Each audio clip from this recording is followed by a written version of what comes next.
Salut les motards! Se vautrer dans la boue, se rouler dans la poussière et rentrer chez soi tel un gentleman. Un programme so British, n'est-il pas? Eh bien, c'est celui que propose la Triumph Tiger 900 Rally Pro. Alors, comme la GT, la Rally Pro a eu un tout petit lifting esthétique avec ici le bec qui est allongé vers le cockpit. On a toujours des extracteurs d'air qui ont été un peu élargis, retravaillés ici à ce niveau, au niveau des écopes. Et puis sinon, eh bien, écoutez, il n'y a pas grand-chose, toujours les très beaux volumes du réservoir de 20 litres. Cette superbe aussi poignée passager, je la mets vraiment en avant parce que c'est un bel élément de belle qualité, avec les petits crochets pour placer des tendeurs, pour accrocher des bagages ou ce que vous voulez. Et donc ça joue en porte-paquet, c'est de très belle facture. Une moto toujours aussi valorisante, hein, avec une esthétique très soignée, des finitions sans reproche, notamment l'échappement qui est très fuselé, c'est vraiment très bien fait. On a ici des pare carter et puis également une très belle pièce, c'est ce bras oscillant aluminium ajouré. C'est vraiment un bel élément, encore une fois, ça soigne l'image de cette machine. Voilà, globalement, c'est toujours une moto particulièrement séduisante en esthétique. La machine repose toujours sur un cadre trévis tubulaire acier lié à une boucle arrière aluminium boulonnée. Le tout intègre en position porteur le 3 cylindres de 888 cm3 qui lui évolue notablement. En effet, son taux de compression passe de 11,27 à 1 à 13 à 1. Donc c'est un rapport vraiment très important. Et pour ce faire, on a utilisé des nouveaux pistons. Le haut moteur est très différent également, il a été entièrement retravaillé au niveau de la culasse. Et puis on a également un arbre à cam d'échappement avec des profils à haute levée. Également, la émission a été retravaillée pour offrir donc plus de puissance, puisque ce bloc désormais dégage 108 chevaux à 9500 tours et 90 Nm à 6850 tours. Alors ça, c'est une valeur intéressante parce que c'est 13 chevaux de plus qu'avant, a atteint un régime supérieur, mais par contre le couple est atteint un régime inférieur de 400 tours et ça c'est plutôt pas mal puisqu'on a une disponibilité moteur meilleure, on a plus de couple à bas régime et puis également on a ce surcroît de puissance qui permet d'avoir une meilleure tonicité, plus de dynamique et ça c'est assez sensible. L'embrayage est assisté et anti-dribble et évidemment on a un quick shifter up and down de série.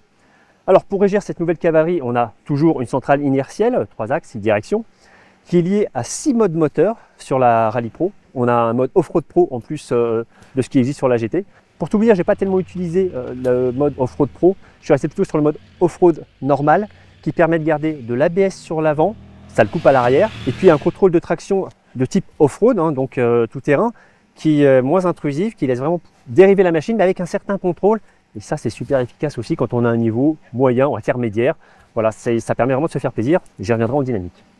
La géométrie n'évolue pas avec un angle de colonne de 24,4 degrés, un angle toujours très fermé, une chasse de 116,8 mm et un empattement de 1551 unités. Là non plus, pas de variation à ce niveau-là. C'est une machine quand même qui est très compacte et très agile. Ça aussi, j'y reviendrai. Contrairement à la GT, la suspension est confiée à Showa avec un élément inversé de 45 mm, entièrement paramétrable au-dessus des tubes de fourche, que ce soit en précharge, compression détente. À l'arrière, pas d'électronique, moi je trouve ça mieux. Avec pareil, un amortisseur entièrement réglable, monté sur biellette, c'est toujours mieux pour la progressivité. Pour le freinage, on retrouve des étriers Brembo monobloc, un montage radial, Stylema, c'est le Nec Plus Ultra actuellement, c'est ce qu'on trouve sur les sportives, ça freine remarquablement bien, lié d'ailleurs à un mètre cylindre radial, réglage de la poignée micrométrique, c'est un peu différent sur l'embrayage, mais voilà, les deux sont réglables en tout cas. Les jantes rayonnées, 21 pouces à l'avant, 17 à l'arrière, ce qui ne gêne pas les évolutions d'ailleurs, certains auraient pu aimer avoir 18 pouces, mais le 17 ne gêne pas à l'arrière. Ça chausse ici pour notre essai des Michelin Anaki Wild qui sont remarquables d'efficacité. Différence notable avec la GT Pro, le modèle Rally Pro offre une hauteur de selle réglable de 860 à 880 mm. Alors sur la route c'est très bien 880, en off-road on va plutôt réduire la hauteur de selle parce que pour les appuis c'est quand même mieux. Pour les plus grands, 1,84 m pour moi, c'est très correct. Franchement, on a des bons appuis, mais ça se règle très très facilement. Encore une fois, le système Triumph est plutôt pas mal fait.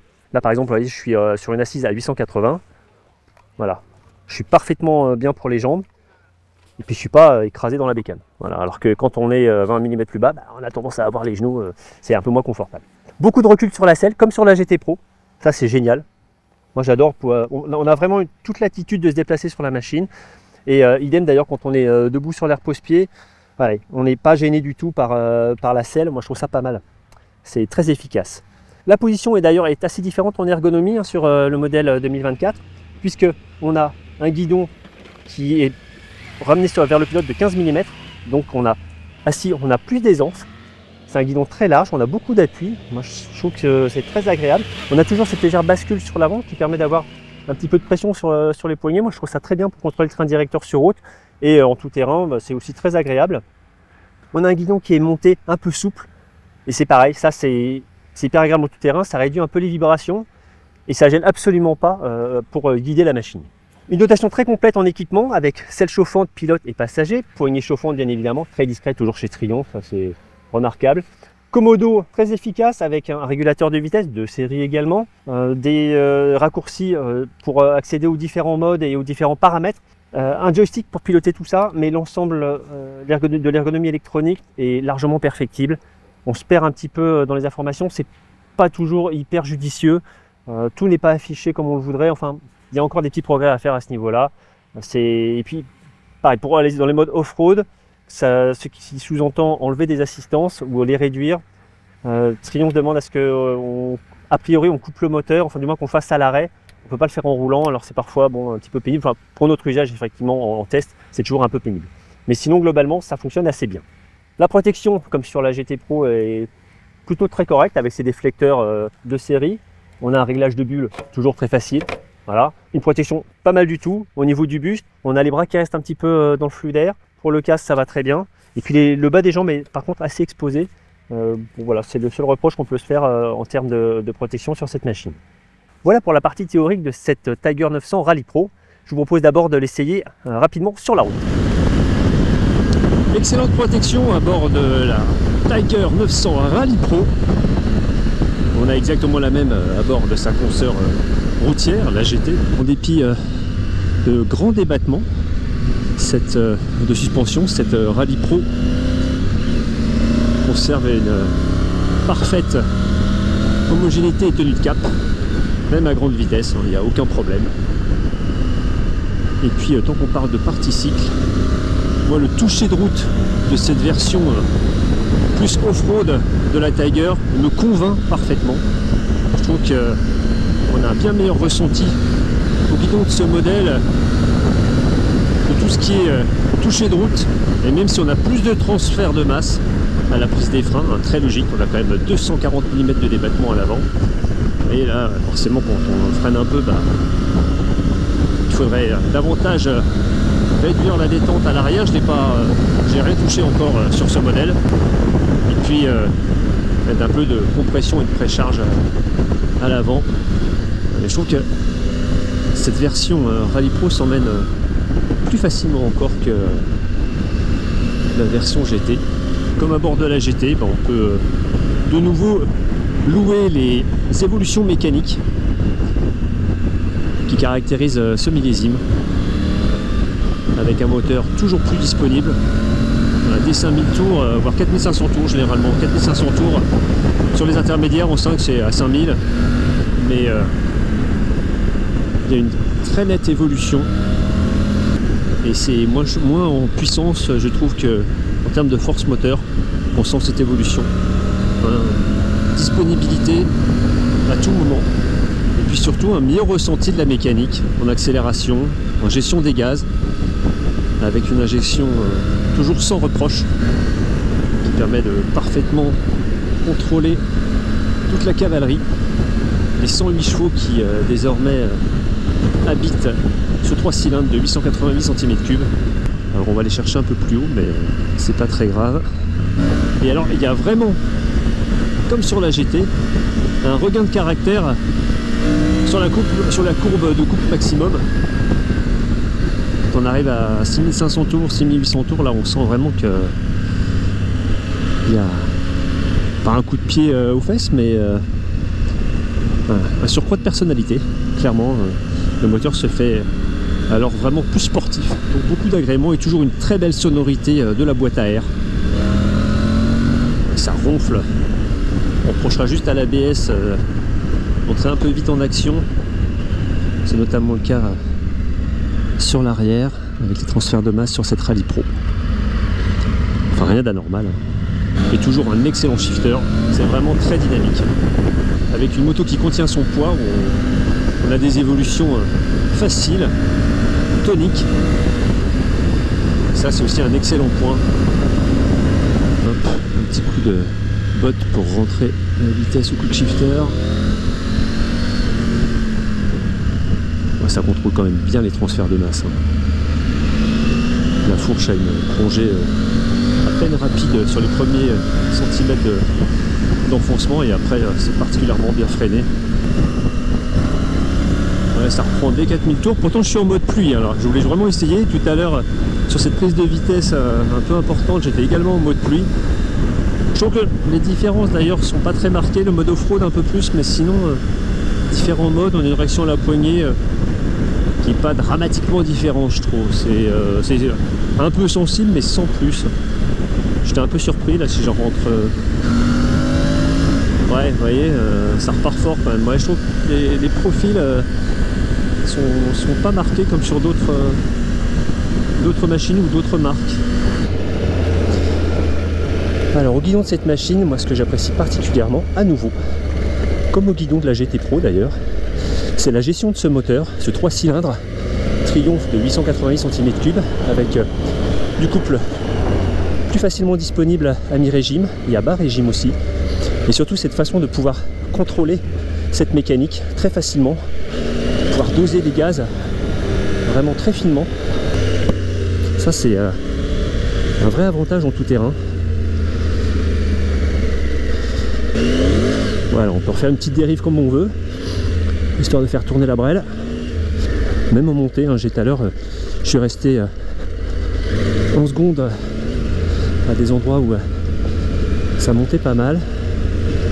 Et le moteur n'a aucun souci pour emmener la machine. Je trouve que alors cette mécanique vraiment délivre des très bons ressentis du coup de piston. C'est ça qui contribue aussi à pouvoir doser les accélérations, le ressenti à la poignée des gaz. Également on a un très bon contrôle électronique avec le mode off-road de l'ABS avant qui reste enclenché mais en mode off-road.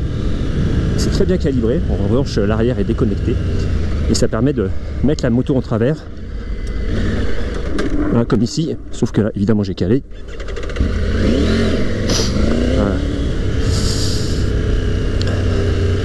J'ai un peu forcé le trait, mais clairement on a un très bon ressenti à la pédale. Moi, je trouve que ça aide bien aux évolutions de cette machine.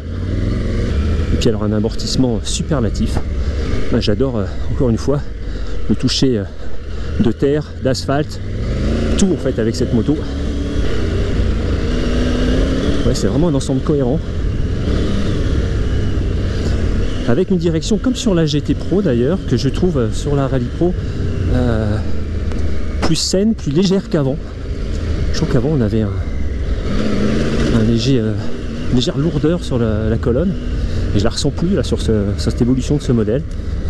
A priori Triumph n'a rien corrigé sur ce point, enfin du moins il n'en a pas parlé. Et alors on a les mêmes pneus qu'auparavant, c'est un peu plus mou là. Voilà, on a un train directeur qui reste facilement contrôlable, une bonne précision, un contrôle en permanence des appuis, c'est très très bien. En plus là en mode off-road et pas off-road pro, on conserve un peu d'ABS sur l'avant et puis le traction control est légèrement mis en œuvre aussi, donc quand même il y a quelques watts, donc ça évite de faire des travers trop importants quand on en a moins l'habitude et ça permet d'être efficace même avec un niveau moyen. C'est bien le but recherché. Alors cette roue de 21 pouces sur cette Tiger 900 Rally Pro qui n'était pas trop sensible d'ailleurs sur la route. Je trouve que c'est très bien géré. C'est un peu moins dynamique avec une 900 GT Pro évidemment, mais ça reste très correct. Et là effectivement pour le guidage tout terrain, c'est l'idéal. Quand ça devient un petit peu plus technique, un peu plus mou, lié à un grand bras de levier et un guidon plus proche du pilote maintenant, l'ensemble fait que on a vraiment une meilleure ergonomie et une meilleure efficacité en off-road. C'est une machine éminemment convaincante et facile, vraiment facile. Je trouve qu'elle pardonne beaucoup. Un superbe endroit avec une super meule. J'ai rarement été aussi convaincu par une moto en essai. Surtout un gros trail comme ça quand même. Bordel, qu'est-ce que c'est efficace. C'est plaisant, c'est contrôlable là, mais... Putain, franchement, je vous vends pas du rêve, hein, mais presque quoi.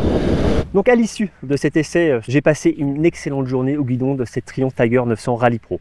C'est une machine qui m'a vraiment enthousiasmé. Je suis rarement en fatigue sur mes essais, mais là clairement j'ai pris énormément de plaisir à emmener cette Triumph. Le trail est facile à tout moment. Ce que je vais apprécier le plus, ça va être le contrôle de la mécanique, avec une poignée qui réagit parfaitement. Là encore, on sent vraiment bien les coups de piston. On a une mécanique plus disponible qui réagit parfaitement à la moindre sollicitation. On a beaucoup de contrôle apporté par ce 3 cylindres. Du couple en permanence est très bien amené. Dès qu'on passe les 6000 tours, forcément, là, ça va commencer à patater sévèrement. Nous, on y plutôt rarement. On va rester en seconde, en troisième, voire en première dans les épingles.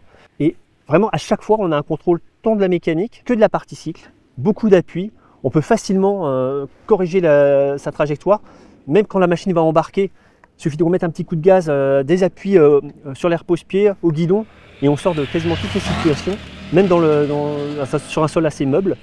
Une machine particulièrement séduisante, qui m'a particulièrement convaincu, et j'ai du mal à lui trouver beaucoup de défauts. Je la trouve largement meilleure en fait que la GT Pro, plus intéressante à tout niveau.